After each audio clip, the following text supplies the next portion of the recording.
कल इलाहाबाद हाईकोर्ट ने गौ रक्षा के लिए गाय को राष्ट्रीय पशु घोषित करने की बात कही। इस मुद्दे पर एमपी में सियासत शुरू हो गई। लाड से विधायक और पूर्व मंत्री गोविंद सिंह ने इस मामले में विधानसभा सत्र बुलाने की मांग कर दी। एमपी की बीजेपी सरकार ने हाईकोर्ट की टिप्पणी का समर्थन किया। गोविंद ने सरकार के समर्थन का विरोध करते हुए कहा, सरकार जल्दबाजी में समर्थन का बयान कैसे दे सकती है जब तक सभी समुदाय धर्म विशेष के लोगों से चर्चा नहीं की जाती। गोविंद सिंह ने कहा, देश की सरकार अगर गाय को राष्ट्रीय पशु घोषित करना चाहती है और एमपी सरकार समर्थन देना चाहती है तो पहले विधानसभा सत्र बुलाना चाहिए। इस मामले में बीजेपी ने पलटवार करते हुए कांग्रेस पर तुष्टीकरण करने के आरोप लगाए। बीजेपी प्रवक्ता आशीष अग्रवाल ने कहा, जो कांग्रेस हिंदू को आतंकवादी और राम को काल्पनिक बताती है वो गाय को राष्ट्रीय पशु घोषित करने की समर्थन में कैसे आ सकती है।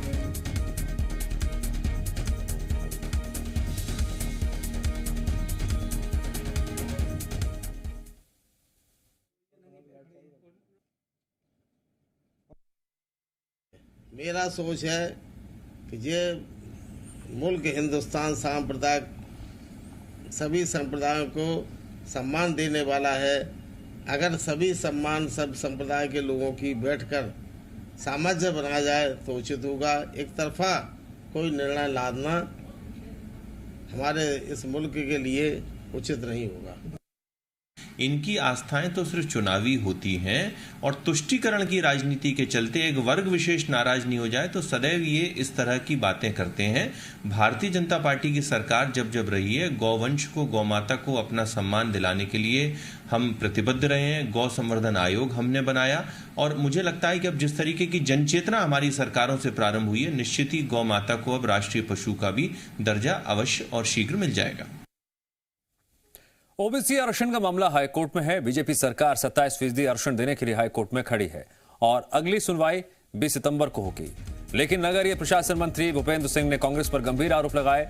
भूपेंद्र सिंह ने विधेयक का हवाला देते हुए कहा, तत्कालीन कांग्रेस सरकार ने विधेयक में ओबीसी वर्ग की जनसंख्या 27% बताई थी, जबकि ओबीसी की आबादी 52% है। भूपेंद्र सिंह ने कहा, कांग्रेस ने सरकार में रहते हुए यही जानकारी कोर्ट में भी दी, जिसकी वजह से ओबीसी को 27% आरक्षण नहीं मिल पाया। भूपेंद्र सिंह ने कमलनाथ समेत पूरी कांग्रेस से ओबीसी वर्ग से माफी मांगने के लिए कहा।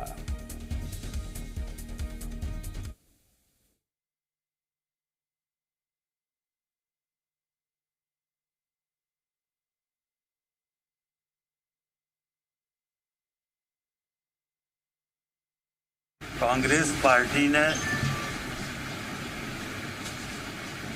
ओबीसी के साथ बहुत बड़ा धोखा किया है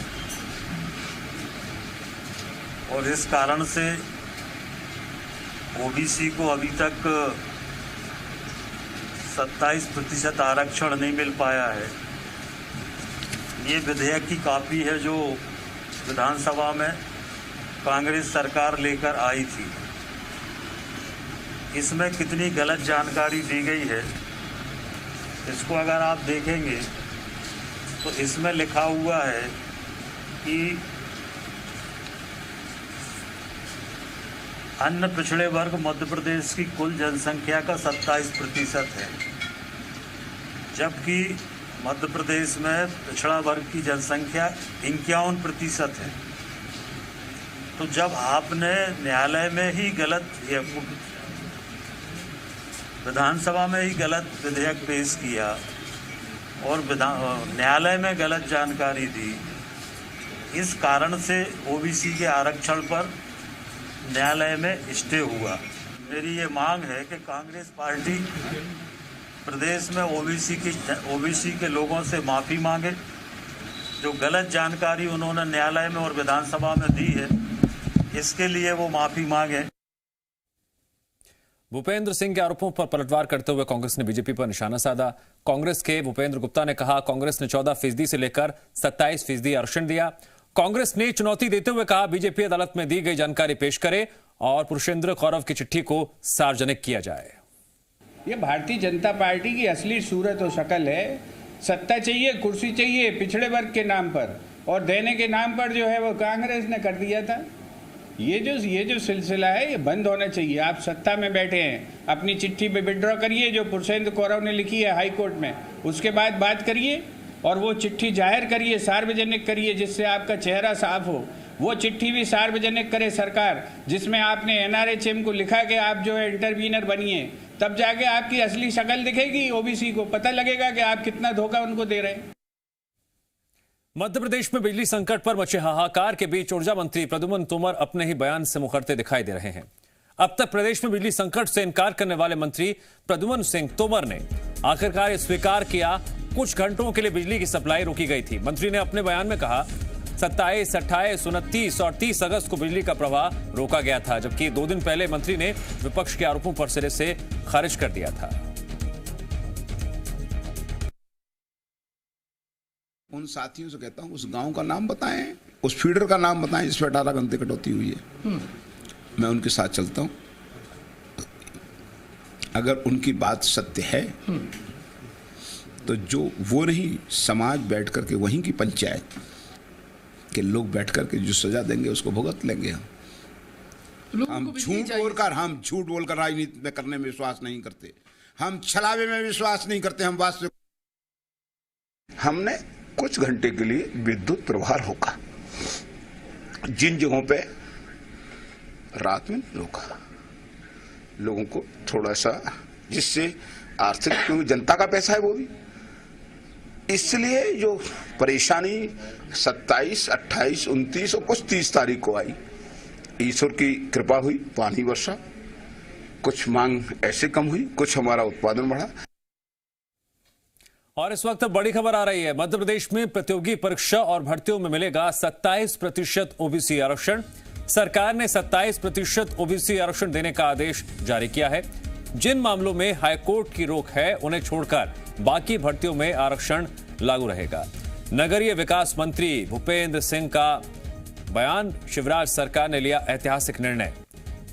इस वक्त की बड़ी खबर आरक्षण को लेकर, प्रतियोगी जितनी परीक्षाएं हैं और भर्तियां हैं उसमें अब 27% ओबीसी आरक्षण मिलेगा। सरकार ने 27% ओबीसी आरक्षण देने का आदेश जारी किया है। इसमें सबसे अहम बात यह है कि जिन मामलों में हाईकोर्ट की रोक है उन्हें छोड़कर बाकी भर्तियों में आरक्षण लागू होगा। भूपेंद्र सिंह ने कहा, शिवराज सरकार ने यह ऐतिहासिक निर्णय लिया है। तो अपने आप में आरक्षण का जो मुद्दा है लगातार मध्य प्रदेश में गर्माता भी रहा है और उसी कड़ी में एक बड़ा फैसला लिया है, एक आदेश जारी किया गया है जिसके तहत अब जितनी प्रतियोगी परीक्षाएं हैं, भर्तियां हैं, उनमें 27% ओबीसी आरक्षण मिलेगा। इस खबर जुड़े जितने भी तकनीकी पहलू हैं विस्तार से बताएंगे मेरे सहयोगी मृदुल जुड़ गए हैं भोपाल से। मृदुल, क्या अपडेट आपके पास? देखिए, सबसे महत्वपूर्ण तो यही है कि मंत्री भूपेंद्र सिंह आते हैं और ये बताते हैं कि सरकार ने ऐतिहासिक निर्णय लिया है और नोटिफिकेशन सरकार की तरफ से जारी कर दिया गया है। आप देखिए, मध्य प्रदेश में परीक्षा और भर्तियों में अब ओबीसी को 27% आरक्षण देने का आदेश जारी कर दिया है सरकार ने। आज तारीख आज की है, लेकिन उसमें एक तारीख और लिखी हुई है। ये तारीख है जब प्रदेश में कांग्रेस की सरकार थी। हालांकि भूपेंद्र सिंह से जब ये सवाल किया गया तो उन्होंने साफ किया कि कांग्रेस की मंशा नहीं थी, भारतीय जनता पार्टी की सरकार ने ही इसको समझा, इसको देखा, मजबूती से पक्ष रखा और आज ये महत्वपूर्ण नोटिफिकेशन जारी किया है।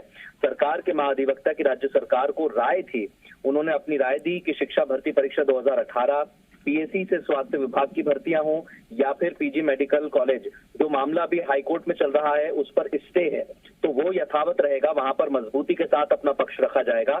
लेकिन इसके अलावा जो भी बचता है उसमें अब 27% ओबीसी का आरक्षण रहेगा। इन परीक्षाओं को छोड़कर मध्य प्रदेश में सभी परीक्षाओं में आरक्षण का ये फैसला लागू किया जाएगा, बाकी सभी महकमों में आरक्षण लागू रहेगा। तो ये बड़ा फैसला आज सरकार की तरफ से आया है। एक महत्वपूर्ण चीज और, क्योंकि कांग्रेस को लेकर लगातार श्रेय लेने की जो राजनीति हो रही थी उसे लेकर भी मंत्री भूपेंद्र सिंह ने निशाना साधा और बताया कि कांग्रेस जिस तरीके से लगातार बताने की कोशिश कर रही थी वो सिर्फ और सिर्फ विशुद्ध राजनीति कर रही थी, इसके अलावा कुछ नहीं। उन्होंने ये भी कहा कि कांग्रेस केवल ओबीसी वर्ग का फायदा लेना चाहती थी, इसलिए उन्हें गुमराह करने का काम कर रही थी। ठीक है मृदुल, जानकारी के लिए आपका शुक्रिया। तो अभी जिन पर स्टे नहीं है उन पर हम भर्तियां करेंगे, उनको हम परीक्षाओं में और नौकरियों में आरक्षण देंगे और जब नहीं है तो कोई उस पर आपत्ति नहीं है। और यही राय हमारे एडवोकेट जनरल की थी, उस राय को और सरकार ने निर्णय करके ये लागू किया है आरक्षण, तो निश्चित रूप से मैं समझता हूँ कि देश में हमारा राज्य पहला राज्य हो गया है जहाँ पर हम ओबीसी को 27% आरक्षण दे रहे हैं। श्योपुर में बाढ़ पीड़ितों ने सर्वे में लापरवाही और गड़बड़ी का आरोप लगाया। ऐसे में श्योपुर के विजयपुर से बीजेपी विधायक सीताराम आदिवासी अपने ही समाज के लोगों की नाराजगी और गुस्से का शिकार हो गए। रघुनाथपुर इलाके के बाढ़ पीड़ित गांव से गुजर रहे विधायक की गाड़ी को स्थानीय लोगों ने घेर लिया और विरोध करते हुए विधायक को जमकर खरी खोटी सुनाई। वहीं लोगों के गुस्से और अनहोनी के डर से विधायक अपनी गाड़ी से ही नहीं उतरे। विधायक के सुरक्षाकर्मी गांव वालों को समझाते रहे। गांव वाले कह रहे हैं आदिवासी समाज के बाढ़ पीड़ितों का सर्वे में नाम नहीं लिखा गया है और आदिवासी समाज के होने के बावजूद विधायक की तरफ से कोई सहायता नहीं की जा रही है। इंदौर में रिटेल गारमेंट्स एसोसिएशन ने आधे दिन तक अपनी दुकानें बंद कर प्रशासन के सामने अपना विरोध दर्ज करवाया। एसोसिएशन की मांग है राजबाड़ा इलाके में उनकी दुकानों के सामने ठेले और फुटपाथ पर दुकान लगाने वालों को हटाकर उन्हें कहीं दूसरी जगह शिफ्ट किया जाए और स्मार्ट सिटी के तहत राजबाड़ा को आदर्श व्यवसाय क्षेत्र के रूप में विकसित किया जाए।